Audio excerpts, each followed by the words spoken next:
लखनऊ की press conference में अखिलेश यादव ने बीजेपी और उनके सहयोगियों पर ऐसा राजनीतिक हमला बोला जिसने यूपी की सियासत में हलचल मचा दी है। ओपी राजभर पर तंज कसे, मेट्रो के वादे की पोल खोली, स्कूल मर्जिंग को साजिश बताया और गोरखपुर के राज का खुलासा किया। अखिलेश के एक एक शब्द में था धमाका। आखिर क्या है वो सच्चाई जो सत्ता के गलियारों को हिला सकती है? नमस्कार, मैं अंजलि मिश्रा, आप देख रहे हैं 24 न्यूज।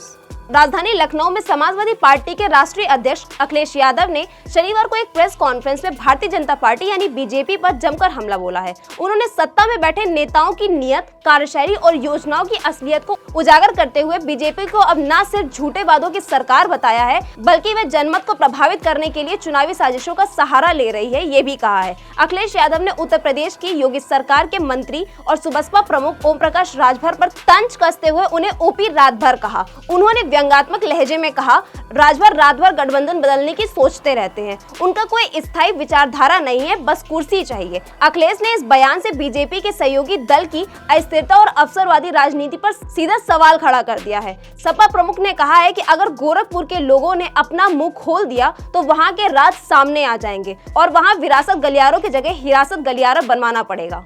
ये बयान सीधे तौर पर मुख्यमंत्री योगी आदित्यनाथ के गृह क्षेत्र गोरखपुर को लेकर था, जिसमें उन्होंने सत्ता के भीतर छिपे राज उजागर होने की ओर इशारा किया है। अखिलेश यादव ने दावा किया है कि बीजेपी ने अयोध्या और प्रयागराज में लोकसभा चुनाव हार चुकी है और बनारस में बड़ी मुश्किल से बची है। उन्होंने कहा है कि अब अगला नंबर मथुरा और गोरखपुर का है। यह पार्टी किसी की सगी नहीं है, जो इसका इस्तेमाल हो गया उसे बाहर का रास्ता दिखा देती है। सीएम योगी पर तंज कसते हुए अखिलेश यादव ने कहा है कि ऐसा कोई भी मुख्यमंत्री नहीं होगा जो अपने गृह जनपद पर इतनी बार गया हो जितना ये मुख्यमंत्री जाते हैं। इसका सीधा अर्थ है कि गोरखपुर को बार बार दौरा करना इस सरकार की प्राथमिकता है, लेकिन विकास की तस्वीर अभी भी अधूरी है। यूपी में स्कूल मर्जिंग की प्रक्रिया हो, अखिलेश यादव ने धीरे धीरे सभी को एक एक साजिश करार दिया है। उन्होंने कहा कि बीजेपी जानबूझकर उन इलाकों में स्कूल बंद करना चाहती है जहां पार्टी हारती रही है। ये सिर्फ शिक्षा को प्रभावित करने की साजिश नहीं है, ये वोटिंग अधिकारों को भी कमजोर करने की चाल है।